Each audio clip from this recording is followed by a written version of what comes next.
Hello friends, 248 not out में आज हम बात करेंगे लास्ट टेस्ट मैच जो इस सीरीज का खेला जाएगा अहमदाबाद में इंडिया वर्सेस ऑस्ट्रेलिया के बीच में। लेकिन ये टेस्ट मैच शुरू होने से पहले ही काफी ज्यादा विवादों के घेरे में आ चुका है। काफी ज्यादा चर्चा हो रही है पिच को लेकर कि कैसी पिच होगी कैसी नहीं होगी, क्योंकि और ये सब जो चर्चाएं हो रही हैं ये हो रही है इंदौर की पिच की वजह से, या इंदौर में जो हमारी हार हुई।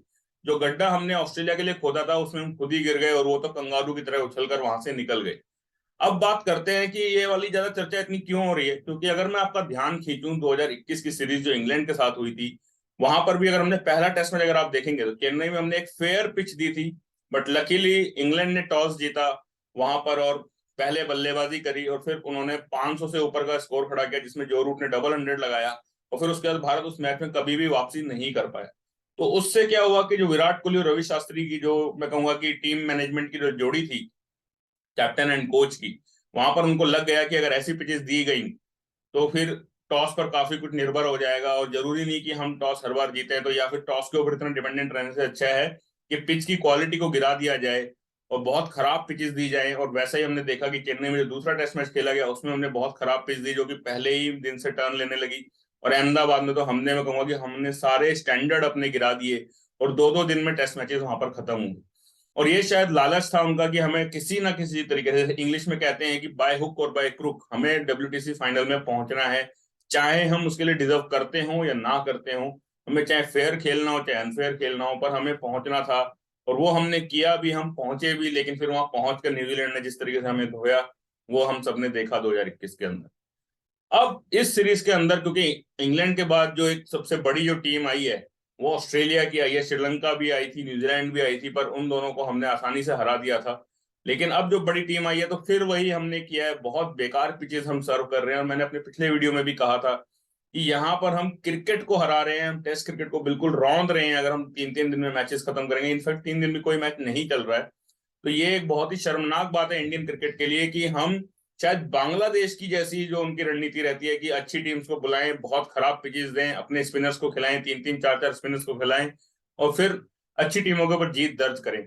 बाहर क्या हो रहा है या उसके बाद क्या होगा वो हम सब जानते हैं, उस पर हम ज्यादा ध्यान नहीं दे रहे।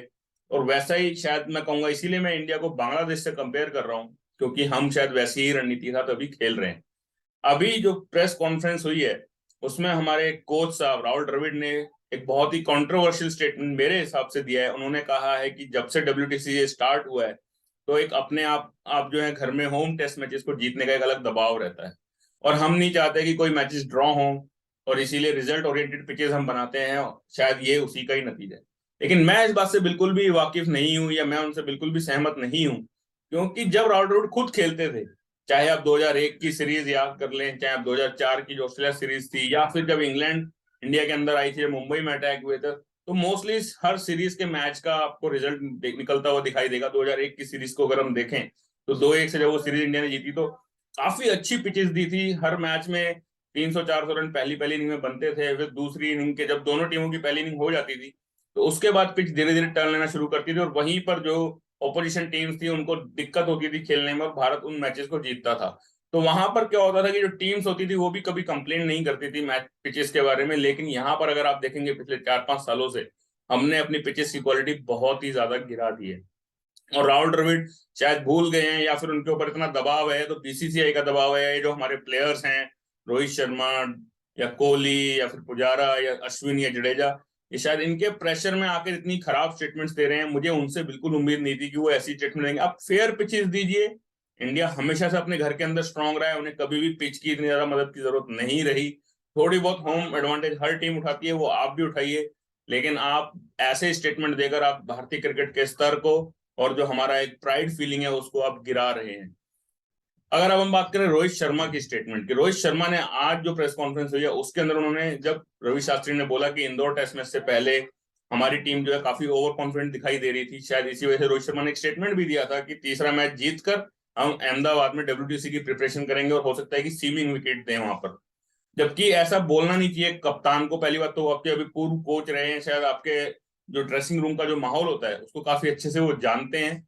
लेकिन फिर भी आप उनके स्टेटमेंट्स को रबिश करार दे रहे हैं। प्लस आप जो है पिचेस के बारे में इतना ज्यादा स्टेटमेंट दे रहे हैं जो कि शायद आपको नहीं देना चाहिए, क्योंकि इससे आप ये साफ साफ दिखा रहे हैं कि आप पिचेस को कंट्रोल कर रहे हैं, पिचेस को काफी ज्यादा डॉक्टर्ड कर रहे हैं, या पिचेस को बनाने में क्यूरेटर्स को बहुत ज्यादा इंस्ट्रक्शंस दे रहे हैं, जो कि ऐसा नहीं करना चाहिए कप्तान होने के नाते। तो मैं आपसे बिल्कुल भी सहमत नहीं हूं यहाँ पर। और अब मैं बात करता हूँ कि 2013 के स्टार्टिंग से लेकर अभी तक किस किस सीरीज में कितने हमने ड्रॉ मैचेस खेले हैं। तो अगर आप देखेंगे अपनी स्क्रीन पर, तो मैंने ये 2013 से एक डेटा बनाया है, अगर आप इसमें देखेंगे तो इन टोटल भारत ने टोटल 42 टेस्ट मैचेस खेले हैं। तो इसमें अगर आप देखें तो जो 2013 की जो बॉर्डर गावस्कर ट्रॉफी थी, उसमें 4 मैचेस में भारत ने 4-0 से जीत दर्ज की। फिर वेस्टइंडीज के साथ 2-0 से जीत दर्ज करी। फिर साउथ अफ्रीका जो हमने 4 मैचेस की सीरीज थी, उसमें 3-0 से जीत दर्ज की, और एक मैच जो ड्रॉ हुआ वो बारिश की वजह से हुआ। फिर न्यूजीलैंड भारत में आई थी, वहां पर हमने 3-0 से जीत दर्ज की। फिर इंग्लैंड को हमने 5 मैचों की सीरीज में 4-0 से हराया। पहला टेस्ट मैच जो ड्रॉ हुआ वो बहुत ही इंटरेस्टिंग टेस्ट मैच था, और लास्ट सेशन तक गया था वो, और उम्मीद थी कि शायद इंग्लैंड जीत सकती थी वो मैच, लेकिन वहां पर भी वो जो है मैच ड्रॉ कराया कोहली और जडेजा की पार्टनरशिप ने। और फिर अगले 4 मैचेस को भारत ने जीता। उसके बाद बांग्लादेश आई, एक मैच खेला, वो ड्रॉ, वो इंडिया जीत गई। फिर ऑस्ट्रेलिया के साथ हमने 2-1 से सीरीज जीती, और वहां पर एक टेस्ट मैच रांची के अंदर ड्रॉ हुआ था। वो एक हाई स्कोरिंग गेम था, वो एक डेड पिच थी मैं कहूंगा, वहां पर वो मैच ड्रॉ हुआ। बाकी तीनों मैचेस का रिजल्ट निकला, और काफी इंटरेस्टिंग मैचेस भी थे। और उसमें पहला मैच पुणे वाला जो मैच था वो बहुत ही खराब पिच पर दिया गया था, और वहां पर शायद वो समझ गए थे, शायद जैसा कि अभी इंदौर में पिच दी है वैसी सिमिलर पिच पुणे में दी थी, और वहां पर भी भारत ने मुंह की खाई थी, उसका ठीक पिचेस दी गई थी। और हो सकता है कि इसी के नतीजतन आपको अहमदाबाद में भी एक अच्छी पिच दिखाई दे। उसके बाद श्रीलंका के साथ 3 मैचों की सीरीज हुई, वो भारत ने 1-0 से जीती। वहां पर 2 मैचेस ड्रॉ हुए। कलकत्ता में जो मैच ड्रॉ हुआ बैड लाइट और रेन के चलते वो ड्रॉ हुआ था, और फिर एक दिल्ली में मैच ड्रॉ देखने को हमें मिला था। अफगानिस्तान के साथ हमने एक ही मैच खेला, वो 1-0 से हमने जीता। वेस्ट इंडीज 2-0 से सीरीज जीती। साउथ अफ्रीका 3-0 से सीरीज जीती। बांग्लादेश 2-0 से जीती। और पिछली जो सीरीज इंग्लैंड का 2021 में खेली वो हमने 3-1 से जीती।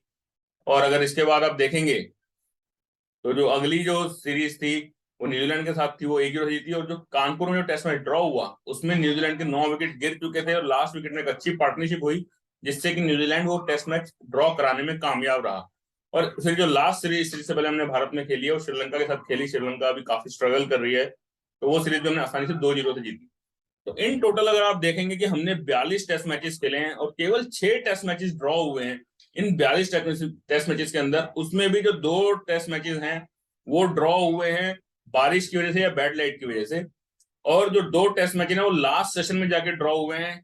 न्यूजीलैंड के साथ केवल एक विकेट भारत को चाहिए था, वो भारत नहीं ले पाया था। उससे पहले जो इंग्लैंड था 2016 में जो टेस्ट मैच खेला गया था, वो भी लास्ट सेशन तक गया था। तो यानी मैं कहूंगा कि जो केवल 2-3 मैचेस ऐसे बचे हैं जो आपको, मैं कहूंगा कि जो केवल पिच की वजह से ड्रॉ हुए हैं। अदरवाइज भारत में हमेशा से पिचेस जो है रिजल्ट ओरिएंटेड रही हैं, और इंटरेस्टिंग टेस्ट मैचेस हमेशा से भारत के अंदर होते रहे हैं। तो अब मैं बात करूंगा कि अभी तक पिछले 10 सालों में बेस्ट सीरीज इंडिया के अंदर कौन सी खेली गई है। मैं आप सबसे भी ये जानना चाहूंगा कि पिछले 10 सालों के अंदर कौन सी बेस्ट सीरीज आप मानते हैं टेस्ट मैचेस की जो भारत के अंदर खेली गई, इसमें आपको मैच देखने में भी मजा आया और मैच लंबे चले हों, और विपक्षी टीम ने कभी भी पिच के बारे में कोई कंप्लेंट ना की हो। तो मैं उस सीरीज को नाम लूंगा जो कि 2016 में जब इंग्लैंड इंडिया के अंदर आई थी 5 टेस्ट मैच सीरीज के अंदर से पहला मैच ड्रॉ हुआ था, भारत स्ट्रगल कर रहा था। और उसके बाद जो नेक्स्ट 4 मैचेस हैं वो चारों ही टेस्ट मैचेस भारत ने जीते। और ये वही टेस्ट मैच, वही सीरीज है जिसमें करुण नायर ने 5वें टेस्ट मैच में 300 रन का आंकड़ा छुआ था। केवल दूसरे भारतीय बल्लेबाज थे वीरेंद्र सहवाग के बाद जिन्होंने 13 शतक लगाया था। तो अगर आप देखेंगे उस सीरीज में इंग्लैंड ने भी 3 बार 400 से ऊपर का स्कोर बनाया। भारत ने तो ऑलमोस्ट हर मैच में 400 प्लस का स्कोर बनाया था। और फिर इंग्लैंड ने, अगर आप देखेंगे, अगर हम 250 प्लस के स्कोर की बात करें तो हर मैच में इंग्लैंड ने 250 प्लस का स्कोर बनाया था। तो इंग्लैंड की तरफ से कोई भी कंप्लेंट नहीं आई थी, और बिल्कुल इंग्लैंड ने एक फेयर प्ले का परिचय दिया था, और भारत ने भी वो सीरीज कन्विंसिंगली 4-0 से जीती थी। तो ये थी बेस्ट सीरीज जो अभी तक मैं कहूंगा इंडिया के अंदर पिछले 10 सालों में खेली गई है। तो वैसी ही पिचेस हम दे सकते हैं, क्रिकेट को इंटरेस्टिंग बना सकते हैं, अपनी फैन फॉलोइंग को एक अच्छे मैचेस का नजारा दे सकते हैं, ना कि केवल WTC फाइनल में पहुंच जाएं, जो कि हमारा शायद टारगेट ODI या T20 वर्ल्ड कप में भी रहता है कि सेमीफाइनल तक पहुंच जाएं, जिससे कि हमारी मीडिया, हमारे फैंस हमारे ऊपर ज्यादा सवाल ना करें। और फिर हम जीते ना जीते, क्योंकि हम वहां पर हार ही जाते हैं, क्योंकि बाकी टीमें हमसे काफी अच्छी है, मोस्टली न्यूट्रल कंडीशंस में मैच होते हैं, तो फिर हमें वहां पर मुंह की खानी पड़ती है। और ऐसा ही मुझे इस बार भी WTC के फाइनल में पहुंचने के बाद लग रहा है कि ऐसा ही होगा। वहां पर ऑस्ट्रेलिया हमें, मैं कहूंगा, नो कॉन्टेस्ट मैच में हमें हराएगा, वहां पर कोई कॉन्टेस्ट नहीं हो पाएगा। कल के मैच में मुझे उम्मीद है कि भारत एक अच्छी पिच देगा, अच्छी पिच देगा, जिससे कि अच्छा मैच देखने को मिलेगा। एक जो ट्रेडिशनल इंडियन पिचेस होती हैं कि फर्स्ट डे थोड़ा सा फर्स्ट सेशन में आपको फास्ट बॉलर्स को मदद मिलेगी, फिर 2 से 3 दिन तक आपको अच्छी बल्लेबाजी के लिए अनुकूल पिच होगी, उसके बाद लास्ट 2 दिन पिच स्पिन करेगी।